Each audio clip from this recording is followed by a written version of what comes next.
தொகுதி மறுவரையறைனா என்ன? எப்பெல்லாம் பண்ணுவாங்க? யார் பண்ணுவாங்க? இப்போ செய்ய வேண்டிய அவசியம் என்ன?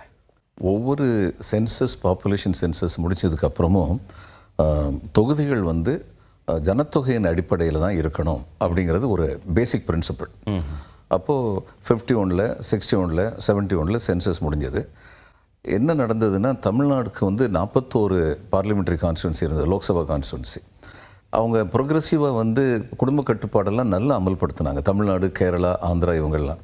அப்போது 71 எலெக்ஷனுக்கு அப்புறம் தமிழ்நாடுக்கு 41 39 ஆயிடுச்சு. பாண்டிச்சேரியும் சேர்ந்து 40 குறைஞ்சிருச்சு. ஆமாம், குறைஞ்சிருச்சு.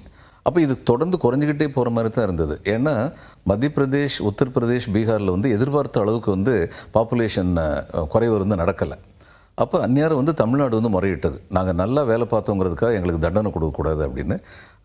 1976 வந்து அவங்க வந்து ஒரு ஆக்ட் முதல்ல வந்து கொண்டு வந்தாங்க. அடுத்த 25 வருஷத்துக்கு 1971 சென்சஸ் தான் நம்ம ஃப்ரீஸ் பண்ணி வச்சுருவோம், அடுத்து வர சென்சஸ் ஃபிகரை கணக்கில் எடுத்துக்க மாட்டோம்.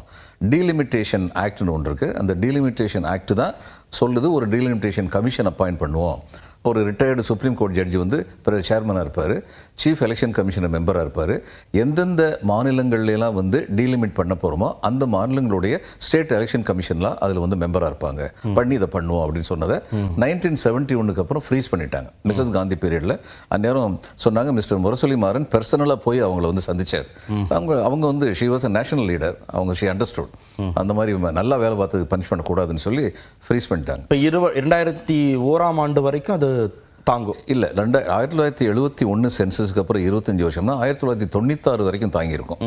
Vajpayee another great national leader, அவர் வந்து இன்னும் 25 வருஷத்துக்கு இதை வந்து கண்டினியூ பண்ணார்.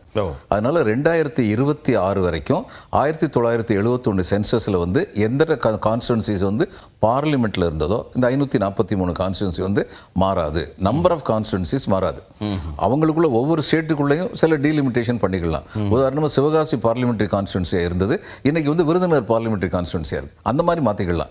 ஆனா தமிழ்நாட்டுக்குன்னு இருக்க 39 மாறக்கூடாது, எண்ணிக்கை மாறக்கூடாது அப்படின்னு இருந்தது.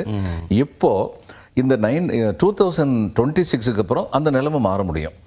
மறுபடியும் வந்து பாப்புலேஷன் கவுண்டிங்கை வச்சு அந்த அடிப்படையில் வந்து சீட்ஸை வந்து இப்போ வந்து மாற்றினாங்கன்னா என்ன ஆகும் அப்படின்னா, தமிழ்நாடு, கேரளா, ஆந்திரா இவங்களுக்கெல்லாம் என்ன பயம்னா, நமக்கு உள்ள சீட் வந்து இன்னும் குறையலாம்.